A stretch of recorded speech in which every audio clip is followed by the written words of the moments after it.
PTI को आज 14 साल मजीद सजा दे दी गई है। आपको लगता है कि अब पाकिस्तान की सियासत में कोई इमरान खान के नाम का किरदार बाकी रह गया है? कि 63% हमारी यूथ है और यूथ की नुमाइंदगी के लिए मैं समझता हूँ कि इस वक्त बिलावल भुट्टो एक बेहतरीन ऑप्शन है।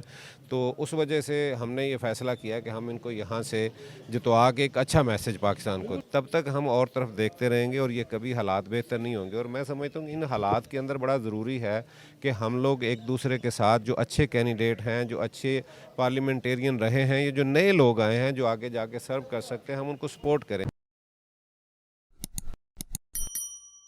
बिस्मिल्लाहिर्रहमानिर्रहीम। पायनियर वर्ल्ड न्यूज़ के साथ मैं शारिक अली हूँ और इस वक्त मौजूद हूँ पीपल्स पार्टी के 158C मरकज़ी सेक्रेटेरिएट ऑफिस लाहौर में, जहाँ पर मेरे साथ मियाँ वहीद साहब मौजूद हैं। ये NA 117 से दस्तबरदार हुए हैं अलीम ख़ान के हक़ में। ये काफ लीग के कैंडिडेट हैं लेकिन अब दस्तबरदार हो चुके हैं अलीम ख़ान के हक़ में। दूसरी तरफ जनाब साबिका गवर्नर चौधरी सरवर के साथ पीपल्स पार्टी की कंपेन करते भी नज़र आते हैं। इन्हीं से जानते हैं कि चौधरी सरवर साहब कंपेन कर रहे हैं पीपल्स पार्टी की, सदर वो हैं और जो भी ओहदा उनके पास है वो काफ लीग में है। सर, ये सारा कुछ चल क्या रहा है? असल में लोग थोड़ा सा कन्फ्यूज़ हैं। बिस्मिल्लाहिर्रहमानिर्रहीम। देखें, ये जो हमने फ़ैसला किया है ख़ास तौर पे चौधरी सरवर साहब ने बिलावल भुट्टो साहब का, मैं समझता हूँ कि सबसे पहले तो अप्रिशिएट करना चाहिए कि बिलावल भुट्टो को कि उन्होंने लाहौर का इंतखाब किया है। बिल्कुल सही है। असल में ये एक वफाक के लिए बड़ा ज़रूरी है, एक अकाई जो पाकिस्तान की है उसको जो है ना वफाक की अलामत के लिए बड़ा ज़रूरी है कि एक कोई लीडर जो है ना वो तमाम सूबों से जाके इलेक्शन लड़े। और ख़ास तौर पे देखें, लाहौर से इलेक्शन लड़ना, जुल्फ़िकार अली भुट्टो ने यहाँ से इलेक्शन लड़ा, बेनज़ीर भुट्टो ने यहाँ से इलेक्शन लड़ा, और एक अच्छा मैसेज जाएगा पूरे पाकिस्तान में और ख़ास तौर पे सिंध के अंदर। जबकि आपको पता है कि पंजाब के बारे में छोटे सूबों की कोई राय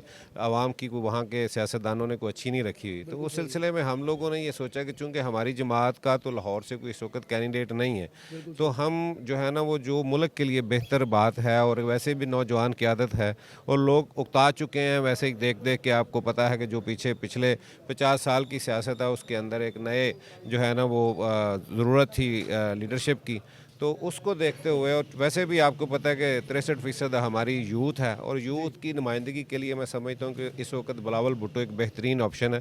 तो उस वजह से हमने ये फ़ैसला किया कि हम इनको यहाँ से जितवा के एक अच्छा मैसेज पाकिस्तान को दें। सर, जिस तरह आप अलीम खान के हक़ में दस्तबरदार हुए हैं, NA 128 में जो है वो सीट एडजस्टमेंट हो चुकी है। ओन चौधरी साहब खड़े हैं, हाफिज़ मियां नुमान साहब को वहाँ से जो है वो पुश कर दिया गया है, वो NA 129 में चले गए हैं।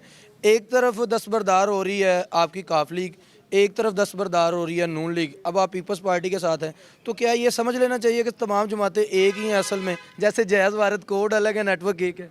देखें, इस वक्त जो जिस तरह के इलेक्शन हो रहे हैं, अगर आप उसको सियासी लिहाज से देखें तो ये इसमें तो बहुत ज़्यादा लोग आज़ाद भी लड़ रहे हैं, ठीक है। और इस वक्त जो इस वक्त मुल्क को ज़रूरत है ना वो है, बहुत ज़्यादा ज़रूरत है कि सियासतदान कम अज़ कम मिल के किसी एक पेज पे आ जाएं।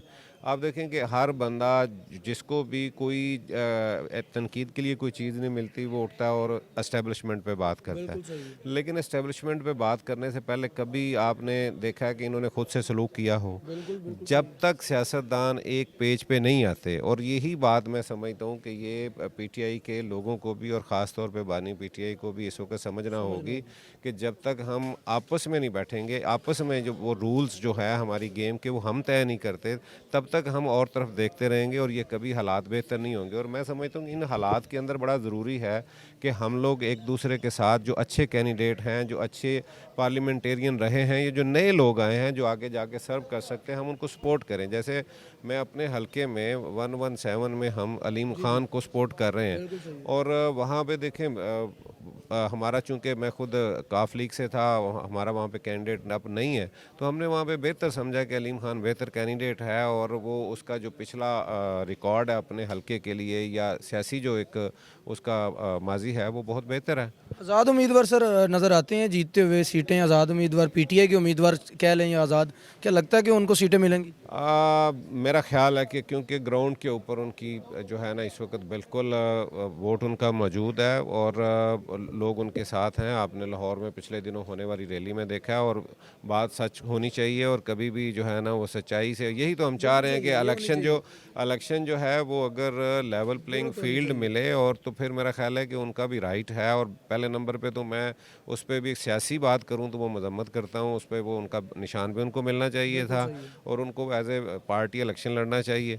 और उनके साथ जो अभी हो रहा है वो भी ठीक नहीं है। पीटीआई को आज 14 साल मजीद सजा दे दी गई है। आपको लगता है कि अब पाकिस्तान की सियासत में कोई इमरान खान के नाम का किरदार बाकी रह गया? देखें, पाकिस्तान के अंदर ये बात कोई नई नहीं है, ये पहले भी होता रहा, आपने देखा है कि, लेकिन सिर्फ ये है कि मैं एक बात कहूँ कि पहले आप देखें कि एएनपी के जलसों के अंदर आपने बम ब्लास्ट होते भी देखे, शहादतें भी देखी। पीपल्स पार्टी को 2013 के इलेक्शन में बिल्कुल जलसा भी नहीं करने दिया गया, लेकिन उन्होंने कम अज़ कम इस तरह का रवैया नहीं अपनाया था जो पीटीआई ने किया है। तो मैं समझता हूँ कि अगर वो भी सियासी तौर पे उस सियासत जो है ना, जो एक तरीक़ाकार है, उस तरफ जाते, वो सियासी लोगों के साथ मुज़ाकरात करते और वो ये मीर सादक मीर जाफ़र वाली बातें ना करते, ख़ास अदारे की तरफ ना जाते, तो मेरा ख़्याल है कि आज वो भी इस फील्ड के अंदर पूरा जो है ना वो खेल रहे होते। तो मैं समझता हूँ कि ये इतना अग्रेसिव नहीं होना चाहिए और अभी भी उन्हें भी चाहिए। और जो आज सियासतदान है, जो आने वाले हैं, मैं उनसे भी मेरी ये बात है कि कल इमरान खान नहीं माना था, आज अगर ये नहीं मानते तो मैं समझता हूँ इनमें और इमरान खान में फ़र्क कोई नहीं रहेगा। इनको भी चाहिए कि आज ये उसके लिए खड़े हों। ये सज़ा इमरान खान को नहीं मिली, ये सियासतदान को मिली है। ये सज़ा सियासतदान को है, ना कि एक इमरान खान का नाम ना लें आप, क्योंकि कल ये बारी किसी और की भी आ सकती है। तो मैं समझता हूँ कि इसके अंदर ये सबको सियासतदानों को मिल के एक दूसरे का साथ, कल मियां नवाज शरीफ को जब ये बात 2018 में हो रही थी तो उस वक्त भी जो सियासी लोग थे, जो सही सियासी लोग थे, वो समझ रहे थे कि ये तरीक़ाकार गलत है। आज हम समझते हैं कि ये जो इमरान खान के साथ हो रहा है वो भी तरीका ठीक नहीं है। तो इसमें मैं समझता हूँ कि ये उनको चाहिए कि सब सियासतदान मिल के, और अगर हाँ कोई जो कानूनी मामलात हैं उनके ऊपर तो अदालत ही बेहतर बता सकती है कि फ़ैसले ठीक हैं या दुरुस्त हैं। वो करप्शन के केसेस हैं, बाकी चीज़ें हैं, वो अगर कोई है तो वो उस पर करें, लेकिन जो ये हुआ है ये मैं समझता हूँ कि ये गलत बात। बिल्कुल जी, आपने तमाम ख्यालात सुने मियाँ साहब के कि किस तरह सज़ाएँ मिलती हैं सियासतदानों को, करप्शन पे नहीं मिलती, पसंदीदगी और नापसंदीदगी की बुनियाद पर सियासतदानों को जो है वो सज़ाएँ सुनाई जाती हैं, चाहे उनको छींक भी आ जाए सज़ा दे दी जाती है, और अगर पसंदीदा है तो जितनी मर्ज़ी करप्शन करे तमाम केसेस ख़त्म हो जाते हैं। इनका मियाँ साहब ने भी हल बताया कि तमाम का हल यही है कि सियासतदान जो हैं वो भी वन पेज पे हों और एक दूसरे की बका की जंग जो है वो लड़ें। आपने ये प्रोग्राम सुना, अपनी कमेंट में राय दें, हमें इजाज़त दें। पायनियर वर्ल्ड न्यूज़ के साथ शारिक अली को अल्लाह निगहबान।